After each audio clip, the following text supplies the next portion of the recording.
إنما المؤمنون الذين إذا ذكر الله وجلت قلوبهم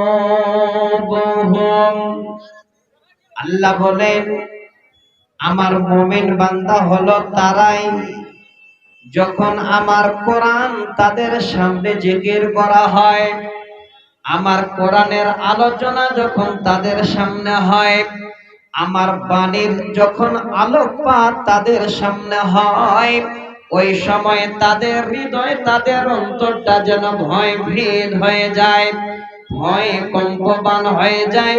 وَإِذَا تُلِيَتْ عَلَيْهِمْ آيَاتُهُ زَادَتْهُمْ إِيمَانًا। আল্লাহ বলেন দ্বিতীয় বৈশিষ্ট্য হলো যখন আমার কোরআন তারা তেলাওয়াত করে, আমার কোরআন যখন তারা গুনগুন গুনগুন গুনগুন করে আওয়াজ দেয়, আমার কোরআন যখন তারা আমার সেই বান্দারা পড়ে, তখন তাদের ঈমানের স্পিড যেন বেড়ে যায়, তাদের ঈমান বৃদ্ধি পায়। ওয়া আলা রাব্বিহিম ইয়াতাওয়াক্কালুন, এবং সমস্ত রকমের তাওয়াক্কুল, সমস্ত রকমের ভরসা তারা আমার উপরে করে। আল্লাহ বলেন বান্দারে, আমার মুমিন বান্দার তিনটি গুণের কথা আমি আল্লাহ এই আয়াতের ভিতরে তোমাদের জানালাম। তিনটি গুণ বলবো, একটি আগেই বলেছি আপনাদের, এতগুলো আলোচনা করা যাবে না। পরের আয়াতে আরো দুটো গুণের কথা আছে, আমি যাব না। এই দুটো গুণ প্রথমে না বললে আয়াতটা পরিপূর্ণ হবে না, তাই আমি পুরো আয়াতটা পড়লাম। প্রথম গুণ হলো আল্লাহর কোরআন যখন জিকির হয় তখন মুমিন বান্দাদের দিল ভয় যেন কম্পমান হয়ে যায়, ভয় ভীত হয়ে যায়। আল্লাহর কোরআন যখন পড়ে তখন তাদের ঈমান বৃদ্ধি পায়, আর যা যাবতীয় ভালো মন্দ চলা ফিরা আপদ বিপদ সবকিছু আল্লাহ পাক রব্বুল আলামিনের উপরে তারা সঁপে দেয়, আল্লাহর উপরে তাওয়াক্কুল করে। এই তিনটা হলো মুমিনের বৈশিষ্ট্য। এবার আসেন আপনাদের কাছে একদম সহি হাদিস একটা পড়েছিলাম, জামে তিরমিজির হাদিস, যে হাদিসটা হলো হাসান সহি। আপনাদের সামনে আমি অবশ্যই এই হাদিসটাকে পড়েছি, এই হাদিসটাকে একবার ফলো করেন। যদি আমরা আল্লাহ পাক রব্বুল আলামিনের প্রকৃত মুমিন বান্দা হই, তাহলে এই জগতে চলতে ফিরতে উঠতে বসতে আমাদের কোন রকমের কোন জিনিসের অভাব হবে না, আমরা কেউ কোনোদিন অনাহারে থাকবো না। আল্লাহ আমাদের অবশ্যই খাবার ব্যবস্থা দেবেন যদি আমরা আল্লাহর উপরে ভরসা করি। নবীজি বলছে, হযরত ওমর হাদিসটি বর্ণনা করেন, আল্লাহর নবী বলেন, লাউ আন্নাকুম কুনতুম তাওয়াক্কালুনা আলাল্লাহি হাক্কা তাওয়াক্কুলিহি। আল্লাহর নবী বলছেন, আমার ওই সমস্ত উম্মতেরা এই রকমের আল্লাহর উপরে যদি সঠিক তারা ভরসা করে, সঠিক তাওয়াক্কুল করে, তাদের জীবন যাপন করে, আল্লাহ কোনদিন সেই বান্দাদের কোনো সময়ের জন্য অনাহারে রাখবে না, তাদের কোন রকমের কোন সমস্যা আল্লাহ হতে দেবে না। সমস্ত দায়িত্ব আল্লাহ রাব্বুল আলামিন নিয়ে নেবে। কেমন করে আল্লাহ দায়িত্ব নেবেন? নবীজি বলেন, লা রুজিকতুম কামা ইয়ারযুকুত তায়র। একবার ভালো করে মিলাপ, আমরা মানুষ, আল্লাহ আমাদের জ্ঞান দিয়েছেন, আমাদের বিবেক দিয়েছেন, আল্লাহ আমাদের জমি জায়গা দিয়েছেন, আমাদের ব্যবসা করার জন্য ব্রেন দিয়েছেন, চলার জন্য পা দিয়েছেন, বুঝার জন্য আল্লাহ যথেষ্ট জ্ঞান দিয়েছেন। কিন্তু আল্লাহর একটা মাখলুককে লক্ষ্য করে দেখেন, আল্লাহর নবী বুঝাতে চাচ্ছেন, লা রুদিতুম কামা ইয়ারযাকুত তায়র তাগদু খিমাসান ওয়া তারুহু বিতানা। রে উম্মত, একবার লক্ষ্য করে দেখ, আল্লাহর উপরে যদি ভরসা করে জীবন যাপন করতে পারিস, জীবনে কোনোদিন তোর অভাব হবে না, তোর রুজি কোনোদিন বন্ধ হবে না, তোর আহার কোনোদিন আমি আল্লাহ বন্ধ করে দেব না। কিভাবে? আল্লাহর নবী বলেন, হে উম্মত, একবার তোরা তাকিয়ে দেখ, আল্লাহর জমিনে অগণন পরিন্দা আছে, অগণন পাখি আছে। সেই পাখিগুলো সবাই আপন আপন বাসায় রাতে থাকে, কিন্তু একটা পাখিরও নিজস্ব কোনো জমি জায়গা নাই। কোন রকমের তারা ভুট্টা লাগাতে যায় না, কোন রকমের তাদের খাল বিল নাই, কোন রকমের তাদের নামে জমি কোন রেজিস্ট্রি নাই। আল্লাহ রাসূল বলেন, একবার তাকাও, সকাল যখন হয়ে যায় তারা ওই বাসা থেকে খালি পেটে দানা দুটো মেল করে দিয়ে তাওয়াক্কালতু আলাল্লাহ, আল্লাহর উপরে ভরসা করে দিয়ে যেন উড়ান দিয়ে দিল। আল্লাহ বলেন, হে বান্দা, লক্ষ্য করে দেখ, ওই সমস্ত মাখলুকেরা, ওই পারিন্দারা এমন এমন জায়গায় গিয়ে বসে যেখানে আমি তাদের রুজির ব্যবস্থা করে দিয়েছি। সারাদিন ধরে এবার মাঠে ঘুরে ফিরে তারা আহার করে। নবীজি বলছেন, তাকদু খিমাসান ওয়া তারুহু বিতানা, সকালে খালি পেটে বেরিয়ে যায় আর সন্ধ্যায় যখন বাসায় ফিরে আসে, একটা পাখি খালি পেটে ফিরে আসে না, তারা সবাই ভরা পেটে এবার আপন আপন বাসায় ফিরে আসে। নবীজি বোঝাতে চাইলেন, ওরে উম্মত, যদি আল্লাহর উপরে তোদের ভরসা থাকে রে, আল্লাহর উপরে যদি তাওয়াক্কুল থাকে, যেমন পাখিদের আল্লাহ রুজি দেয়, সেইভাবে তোমাদেরও আল্লাহ রুজির ব্যবস্থা করে দেবেন। জীবনে কোনোদিন তোমাদের যেন রুজির অনটন হবে না। আল্লাহর উপরে ভরসা রাখেন, যা কিছু ভালো মন্দ করবে আল্লাহ। যদি এইটুকু বিশ্বাস আপনার থাকে, তাহলে কোরআনের দলিলগুলো আমি যেমন করে দেব, আপনারা নেবেন তো আপনাদের হৃদয়টা ভরে যাবে যে আল্লাহ কিছু আজকে আমরা এখানে পেলাম। কি করে? ছোট ছোট করে এক আধ দুটো আপনাদের কাছে আমি উদাহরণ দিচ্ছি, খুব লম্বা করব না, জানি সময় শর্ট। আমাকে আবার একটা জগতে পাড়ি দিতে হবে, আর একটা জায়গায় আমাকে যেতে হবে, কিন্তু কিছুটা আগে আপনাদের দিয়ে যাই। এত দূর থেকে কষ্ট করে যেহেতু আসলাম, যেন আপনারা কিছু নিতে পারেন। খুব লম্বা করছি না, সহিহ বুখারীর হাদিসের সঙ্গে সম্পর্ক আছে, তাই আমি আপনাদের কাছে এই জায়গাটাকে তুলে দিতে চাচ্ছি। আল্লাহ রাসূল যেদিন মক্কা থেকে মদিনায় যাচ্ছে, অনেক লম্বা ইতিহাস, যেতে যেতে 3 রাত আল্লাহ রসুল যেন দুশমনের ভয় লুকিয়েছিলেন। যেই জায়গাটাতে লুকিয়েছিলেন ওই জায়গাটার নাম হলো গারে সৌর। সেই গারে সৌরে আল্লাহ রসুল যখন লুকালেন, সেই সময় সাথে আছেন আবু বকর। একদম ছোট কথা। তো এইদিকে এলান হয়ে গেছে যে আল্লাহ রসুল পালিয়ে গেছে মক্কা থেকে, মানে বেরিয়ে গেছে। যাই আল্লাহ রসুলকে ধরে আমাদের সামনে হাজির করতে পারবে, কিংবা আল্লাহ রসুলের মুন্ডু কেটে নিয়ে হাজির করতে পারবে, তাকে একটা লাল উট নাম দেওয়া হবে।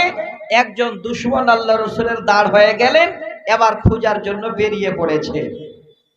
সবারই জানা কথা, তাওয়াক্কালতু আলাল্লাহ, এই শব্দটুকু আপনাদের শুধু বুঝাবার জন্য বলছি। হযরতে আবু বকর আল্লাহ রসুলকে নিয়ে গর্তের ভিতরে আছেন, আর দুশমনেরা খোঁজ করতে করতে গর্তের পাশে চলে গেছেন। হাঁটছে তারা, তাদের পার আওয়াজ এবার নিচ থেকে আল্লাহ রসুল আবু বকর শুনতে পাচ্ছেন। হযরতে আবু বকর বলেন, ওগো আল্লাহর নবী, মনে হয় আর আমাদের জীবন বাঁচবে না, আল্লাহর হয়তো বাণী আর জীবনে প্রচার হবে না। আজকের দিনে আমরা ধরা পড়ে যাব। নবী গো, আমাদের মাথার উপরে তারা হাঁটছে, তাদের পার আওয়াজ আমরা শুনতে পাচ্ছি। হয়তো আমাদের দেখে ফেলবে, আমাদের উপায় নাই আর এখান থেকে বাঁচা। আল্লাহ পাক বলছেন, ওরে নবী, তুমি আমার বান্দা আবু বকরকে কথাটা একটু ইঙ্গিত করো, ইন্নাল্লাহা লা তাহজান। হে নবী, তুমি বলে দাও কোনো যেন চিন্তা না করে, নিশ্চয়ই আমি তোমাদের সাথে আছি, কোন রকমের জন্য চিন্তা তারা না করে। আবু বকর যেন কোন চিন্তা না করে, আমি তোমাদের সাথে আছি। ইন্নাল্লাহা মা'ানা, নিশ্চয়ই আল্লাহ আমাদের সাথে আছেন। এই শব্দটা যখনই বলা, আল্লাহ রাসূল তখন আবু বকরকে সান্ত্বনা দিয়ে বলেন, ওগো আবু বকর, আমাদের মাথার উপরে তারা ঘুরছে, তাদের পার আওয়াজ আমরা শুনতে পাচ্ছি। তুমি শুনে নাও, এটা কোনোদিন তুমি মনে করো না এই গর্তের ভিতরে আমরা দুইজন আছি, আল্লাহ সালিসুহুমা, আমাদের তৃতীয় জন আমাদের সাথে আছেন আল্লাহ। কোন রকমের তুমি আবু বকর চিন্তা করো না। বন্ধুরা আমার, সবাই আপনারা জানেন এমন একটা পর্যায়ে মনে হয় নবীজি ধরা পড়ে যাবেন, আবু বকর ধরা পড়ে যাবেন। আল্লাহ বলছেন, নবী রে, এত তোমার বিশ্বাস আমার উপরে, এত তাওয়াক্কুল আমার উপরে, আমি আল্লাহ তোমাদের ধরা পড়া তো দূরের কথা, তোমাদের পাশে যেন ঘুরে তাকার আমি কারো সুযোগ দেব না।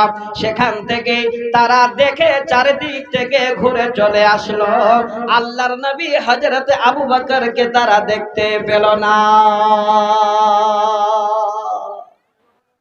একটা কথা শুধু, যে আল্লাহ আমাদের সাথে আছেন, আমরা দুইজন নয়, তৃতীয় জন আমাদের আল্লাহ আছেন, এই কথাটা বলে আল্লাহ এত খুশি হয়ে গেলেন।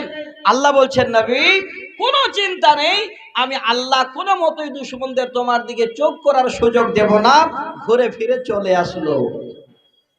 আজকে আসেন, একটু ভরসা রাখেন, কতটুকু তার জন্য নমুনা নেন। আপনি বিপদে পড়ছেন, আপনি বুঝতে পারছেন আমার বিপদ সামনে এসে গেছে, এবার সেই জায়গাটাতে আপনি কাকে ডাকবেন? দুজন নবীর ইতিহাস বলতে গেলে সারা রাত পার হয়ে যাবে। আমি দুইজন নবীর ইতিহাস 2 দুগুণে 4 মিনিট শোনাচ্ছি। আল্লাহর কোরআন, যেই কোরআনের ভিতরে একটা সূরার নাম আছে সূরা ইউসুফ, এবং আহসানুল কাসাস বলা হয়। এর থেকে ভালো চমৎকার কোরআনের বয়ান আর এত সুন্দর ঘটনা একটাই সূরার উপরে কোন সূরাতে নেই। পুরো ঘটনা নয়, আপনাদের শুধু খালি দুটো শব্দ জানাচ্ছি। শব্দটা কি? ওয়া গাল্লাকাতিল আবওয়াবা ক্বালাত হাইতালাক। এই জায়গাটা আপনাদের সামনে যেন দুটো শব্দ দিয়ে বোঝাতে চাই। কোন সময়, হে ভাইরা, হে যুবক বন্ধুরা, আজকালকার যুগে যদি কোথাও বিপদে পড়ে যান, আপনাকে কেউ যদি আটক করে দেয়, আপনি যদি কোথাও বান্দা পড়ে যান, আপনি রাস্তায় যদি আটকা পড়ে যান, আপনাকে দুশমন যদি ঘেরাও করে ধরে নেয়, আর ওই সময় আপনাকে যদি এবার বলে, বলো তুমি আমরা যা বলতে বলে তাই বলো, ওই জায়গায় যদি মহান আল্লাহকে একবার স্মরণ করে নিতে পারেন, আল্লাহ বলেন, বান্দারে, এই জায়গায় যদি তোমাদের বিশ্বাস থাকে রে বান্দা, আমি কোনোদিন তোমাদের সেখান থেকে বিফল করে দেব না। যেই করে হোক আমি আল্লাহ তোমাদের উদ্ধার করব, কারণ আমার উপরে তোমাদের 100% ভরসা আছে।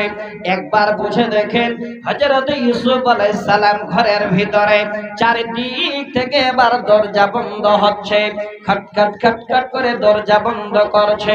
ইতিমধ্যে ওই সময় যেন বলছে ইউসুফ তুমি কোথায় যাও, ওয়া গাল্লাকাতিল আবওয়াব ওয়া ক্বালাত হাইতালাক, তুমি এসো আমার কাছে এসো, আমি তোমাকে কোনো মতেই যেতে দেব না। একজন নবী ওই জায়গায় জবাব দিচ্ছেন, ক্বালা মাআযাল্লাহ, আমি আল্লাহ রাব্বুল আলামিনের কাছে পানা চাই। তারপরেও যেন একবার বলল না তোমার কাছে পানা চাই। কাকে বলছেন? আল্লাহকে। অথচ বলতে পারতো জুলাইখা তুমি দরজা বন্ধ করো না, আমি তোমার কাছে ক্ষমা চাচ্ছি, আমি তোমার কাছে পানা চাচ্ছি, আমি যেন তোমার এই কাজে কোনোদিন হাত বাড়াতে পারবো না। হ্যাঁ বন্ধু, তাওয়াক্কুল দেখেন কত বড় আল্লাহর উপরে। কোন রকমের জুলাইখার মুখে উচ্চারণ নাম না নিয়ে, তার সামনে না তাকে এক বাক্যে যেন বললেন, ক্বালা মাআযাল্লাহ, আমি আমার আল্লাহর কাছে পানা চাচ্ছি। আপনারা সকলেই জানেন এত বড় বিপদ থেকে জুলাইখার বড় যেন এই রকমের কার্য থেকে আল্লাহ নবী ইউসুফ আলাইহিস সালাম তারপরও যেন বের হয়ে গেলেন। পরিশেষে এবার তিনি যেন সত্যবাদী রূপে পরিচয় হলো। শুধু ভরসা আল্লাহর উপরে, অন্য কারো উপরে নয়। আজকে আমরা এত বড় হতভাগা, এই শব্দটা মুখ থেকে বলতে আমাদের কষ্ট হয়। আমরা কত জায়গায় ফেসে যাচ্ছি, কত জায়গায় আল্লাহকে নারাজ করে দিচ্ছি। একটি সহিহ বুখারীর হাদিস আপনাদের শোনাচ্ছি। তার আগে পাঁচটা কথাকে আপনারা মনে করেন, পাঁচটা কথা মাথায় রাখবেন। সেই পাঁচটা কথা হলো, আমাদের মতো আল্লাহর বান্দাদের বাড়ি ঘর হলো পাঁচটা জায়গায়। পাঁচটা জায়গায় আমাদের বাড়ি। এবার বলবেন মাওলানা পাঁচটা জায়গায় আমাদের কোথায়? সেই জায়গাগুলো রেজিস্ট্রি আছে কি আমাদের নামে? সেই পাঁচটা জায়গা কি দেখেন, মিলান ভালো করে। আমাদের প্রথম বাড়িটা ছিল আমাদের বাবার পিঠ। খুব ভালো করে দার্শনিক এত সুন্দর করে গবেষণা করেছেন যে আজকে কোরআন সাক্ষী দিচ্ছে, দ্বিতীয় নম্বর জায়গা বা বাড়ি আমাদের ছিল মায়ের পেট। তৃতীয় নম্বর জায়গাটা আমাদের হলো বাড়িঘর, হলো আমাদের এই রকমের কাঁচা পাকা বাড়ি। চতুর্থ নম্বর বাড়ি আমাদের হলো আমাদের কবর।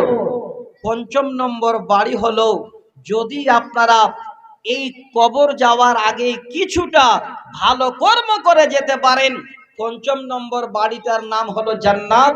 আর যদি খারাপ করে যান তাহলে আপনার বাড়ির জায়গার নাম হলো জাহান্নাম। তাহলে এই পাঁচটি বাড়ি আমাদের আল্লাহ পাক রব্বুল আলামিন নির্ধারিত করেছেন। এবার যেটা বুঝাতে চাচ্ছি আপনাদের, আল্লাহর উপরে আমরা যদি ভরসা রাখি তাহলে 5 নম্বর বাড়িটা আল্লাহ আমাদের সহজে দেবেন। কেমন সহজে দেবেন?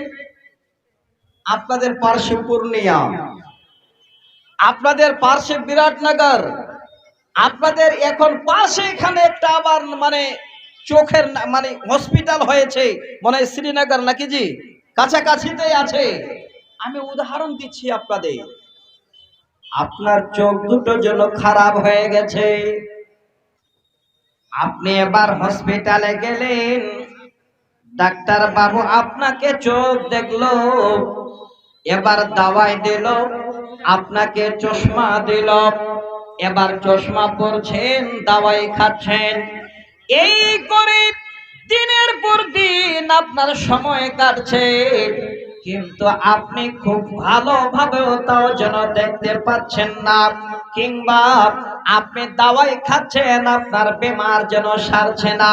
জেনে নেবেন আপনার সঠিক জায়গায় এখনো চিকিৎসা হয় নাই, এই কারণে আপনার বেমার এখনো ভালো হয় না। কিন্তু একটা খারাপ এরাদা আমাদের আছে। কি হাজি বাবু, এতদিন ধরে যাচ্ছি হসপিটালে, আসছি 2-4-6 মাস হয়ে গেল, এখনো কি দাওয়াই একটাও কাজে লাগে না? নিশ্চয়ই মানুষ খারাপই করেছে। বলে ওঝা কোথায় আছে, তাড়াতাড়ি করে খোঁজ করো। দেখেন এই জায়গাটা আপনাদের বুঝাতে চাচ্ছি, মাহাত কোথায় আছে খোঁজ করো, নিশ্চয়ই তাকে খারাপই করেছে, এই জন্য তার দাওয়াই কাজে লাগে না। নাউজুবিল্লাহ। আচ্ছা বলেন তো, যে আল্লাহ পাক রব্বুল আলামিনের মুমিন বান্দা, কোরআন শুনলে যাদের ঈমান বৃদ্ধি পায়, কোরআনের জিকির হলে যাদের ভয় কেঁপে উঠে অন্তর, আল্লাহর উপরে যারা ভালো মন্দ সব ভরসা করতে পারেন, আজকে তারা আবার ওঝা আর মাহাতকে কোনোদিন বিশ্বাস করতে পারে? দেখেন সহিহ বুখারীর হাদিস শোনাচ্ছি, ইবনে আব্বাস হাদিসের রাবী তিনি বর্ণনা দিচ্ছেন।